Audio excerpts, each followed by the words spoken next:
Style.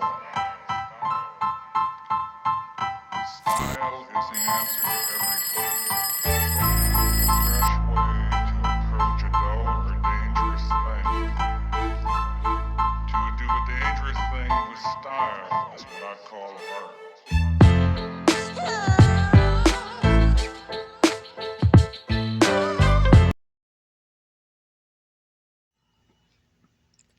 Hello, and welcome back to Crime, Mystery, and Mayhem. Now, before I get started today, I want to say thank you to all my returning subscribers. And then I also want to say I apologize for the delay on this video.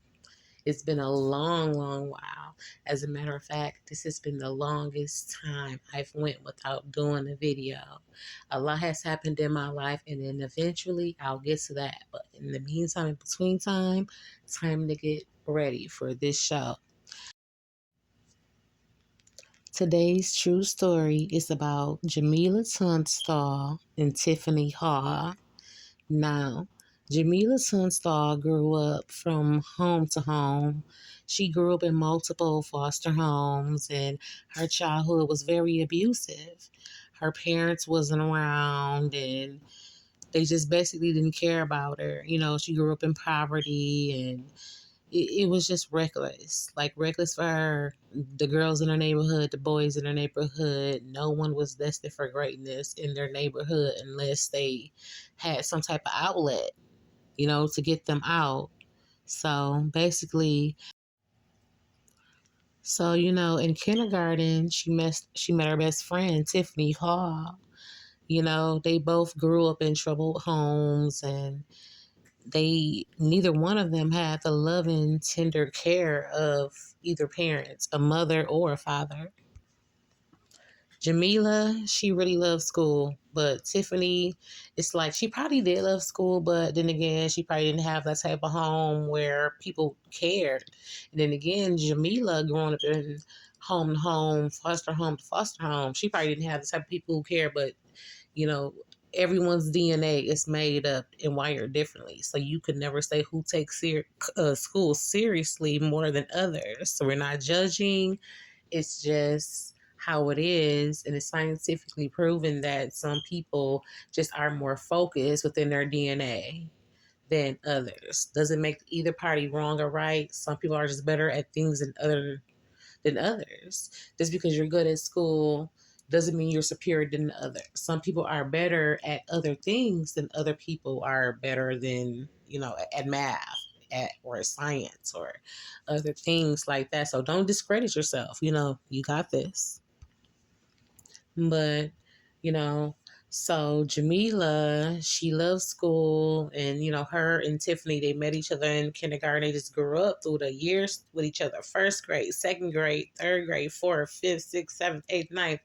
And then it's like, as time went by, they both went to foster home, kicked out of their homes and other places, and kicked out of school. But still, Jamila, she focused. Tiffany, she just didn't care about school that much. One day, Tiffany, at the age of 16 years old, Tiffany, she decides to jump on her mom because she doesn't want to go to these drug screening programs. She doesn't want to abide by the curfew, and she doesn't basically just doesn't want to listen to her mom. So she gets all these juvenile cases, and her mom, she's just basically stressed out because it's like her teenage daughter is the same size as her. So what do? She can fight her, but if she fight her, the police are going to take her to jail for fighting a minor, even though they're not going to look at it like she's defending herself. So it's like, what do this mom do other than call the police and say, there's nothing I can do but call other people who can handle her because she's out of control. And then again, when you think about it, the mom wasn't never there. So I'm not saying that the child had the right to do what she did and fight her mom and kick her mom, but what did the mom do to get respect from the child? People and parents. One thing we forget, and I'm not saying that me, because I remember to respect my children because I want them to show me respect. How do our children know what respect look like if we don't respect them first? Because at the end of the day, we have to teach them respect. We have to let them know what it looks like so they'll know what it looks like to respect us, the people who grow them, the people who show them what softness and loving and tender care feels like, you know, like all that important stuff. But we also have to let them know the pros and the cons of the outside world outside of our home. It's our job to do so much.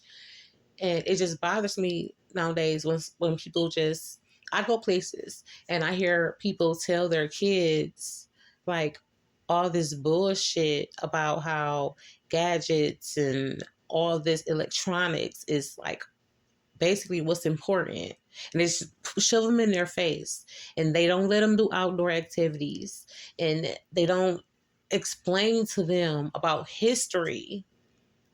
Like it's like they're wiping away everything, and that is not okay. Like that is not okay. Like where's this world going? This world is like coming to a doom, not because of the kids. Like, I get tired of people pointing the finger at the kids. No, the problem starts with us, the grown people. Now we start off as kids, but in the end of the day, we produce children. Damn it, y'all know I get to talking long winded and shit on these on these videos and whatnot, but still. Anyway, my bad for getting off topic, but long story short, Tiffany, she would babysit her best friend Jamila's kids when they got older, right? She would babysit them. And then, not just that, it's like they was both going through like CPS cases. Jamila, her first son, Damon, she lost custody of him because she was beating him with a stitching cord and beating him with a belt. And then it's like right after that, she had a daughter named Jamila, and then Ivan, and then so it's like she just kept basically producing children. But in the meantime, in between time, Tiffany was getting pregnant too. So it was like every time Jamila would get pregnant, Tiffany was getting pregnant. But Tiffany was also having CPS cases on her too because her 2-month-old baby girl, she beat her baby. The doctors had even showed like the freaking court different types of pictures of trauma to this baby's head and this baby's body. And yeah, she ended up losing custody of this baby and all, and her other daughter, because she had 2 girls. So it was crazy. So even though Jamila lost custody of her babies, not saying that what she did was right, but she did try to make a change. At least she tried to make a change somewhere. Eventually, she went to parenting classes. She was using her tax refund to, get a brand new car for her babies, go back to school, and just do whatever she had to do to prove to the court and just prove to herself that she can do this. And she doesn't have to be her past. She doesn't have to be her parents. She doesn't have to be her childhood. She got her kids back and she started doing what's right. But she started letting Tiffany watch her kids when she would have to go to work and go to school. And I understand they're both the same age and they love each other. They call each other sisters now, even though they're not flesh and blood sisters. And they're both going through similar, situations. So automatically, Jamila is not thinking about these CPS cases that Tiffany have on her, and Tiffany's not thinking about these CPS cases that Jamila have on her. But they're letting each other have each other kids and babysit, because basically, if you think about it, they are all each other God. So all of a sudden, Jamila, she tells her best friend, "Look, I'm pregnant again," and Tiffany's like, "I'm pregnant too." And they're just like, "Wait a minute, bitch, we pregnant at the same time," or however teenagers around that time talk to each other. They're saying that they're pregnant again, both for baby girls. And then all of a sudden, September 16th, 2006, Tiffany would call for the ambulance to Frank Holton Park, saying that she gave birth to a stillborn baby girl. And then when she got to the hospital, the doctors, they're like, okay, let's examine you, find out what's going on. And she's like refusing their care. She's refusing the investigation. And so they check the baby and, do a CAT scan on the baby and find out what's going on with the baby. And they can't find anything going on with the stillborn except for it was born stillborn. There's no injuries, no nothing, no broken neck, whatever.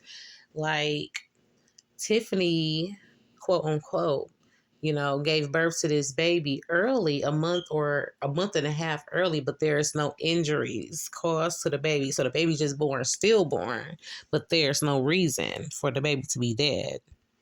So eventually, Tiffany started saying, well, the reason why I gave birth early is because it was a sexual assault, but she wouldn't let them check her for a sexual assault. And then she was like saying that it wasn't a sexual assault. So it was like she kept switching her story around. So they just like gave up. Like, well, it wasn't a murder or it wasn't any foul play because there's nothing wrong with the stillborn baby. So, Tiffany, she ends up going home. And then the baby's left there at the hospital, of course, in the morgue for further investigation. Days later, Tiffany ended up planning the baby's funeral. So she plans the baby funeral. And of course, she ended up naming the baby Taylor Horn after. So, she ends up naming the baby Taylor Horn. And it's supposed to be after her boyfriend who's in the Navy, Keith Horn.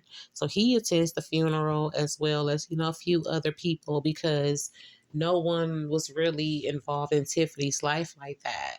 So everyone comes to this baby's funeral. And then after the funeral is over, she confessed to her boyfriend, Keith. I don't know what happened, but she breaks down to him and she has an epiphany. She decides to tell him the truth that this baby was not her. She wasn't this baby's mother. And then she goes into detail about how she viciously attacks her best friend, Janeilla.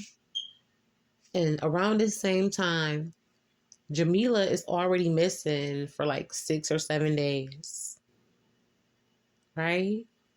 And the sickening part of it is the police, while they're searching for Janeilla, because of course, Jameilla's got kids and there's people who Janeilla know, like the school and her job, so people are looking for her. They end up finding Jameilla's corpse rotting behind her best friend's Tiffany's house in over 6 foot tall weeds. In these 6 feet weeds, they see Janeilla. And it's so scary because in these 6 feet weeds next to her body, they find these really razor sharp scissors laying next to her body. And instantly, the police can see that her body indicates that a baby was cut out of her.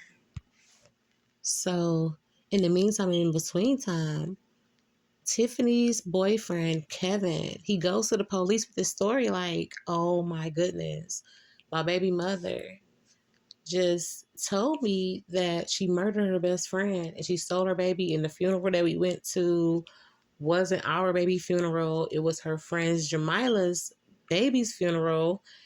And, like it's all this bullshit. And it's just so jacked up because how could you do this to your best friend? Like, why did you do it? Like, did you do it to keep this man? Or did you do it because you wanted another baby? You couldn't have another baby? Or what was going on? Because sources say that they met with each other. They met with each other and then they had some like conversations. I guess Tiffany was supposed to whack Janeilla over the head with a table leg, and then she just decided to like drag her outside and like cut her open and take her baby. But why? They've been friends all these years. Why all of a sudden would she decide to do this? But Tiffany, she agreed and she did not lie. And then she confessed. She confessed to everything. She confessed to how she did her friend and all the child abuse and neglect that both of her and her friend has did. She confessed to the murder and the lies and the deceit and how she treated her mother, and she didn't lie about anything. And it just makes you wonder, like, what was going on with them in their friendship. They had some type of inside arguments, or maybe Tiffany was just dealing with some stuff that Jameela did not understand, and Tiffany did not voice to her that she was dealing with, even though they were best friends. Well, more to the story is keep an eye on your bestie or anyone, because at the end of the day, Cain and Abel. I'm not saying do not love or do not trust or anything, but at the same time, we are all human beings. And we all have to protect ourselves as one if we want to succeed in this world, which is a mixture of good and evil. The world is not just good, neither is it just bad. But we do have to be cautious and root out the crazies. Thank you. Like and subscribe. Until next time, thank you for joining Crime, Mystery, and Mayhem.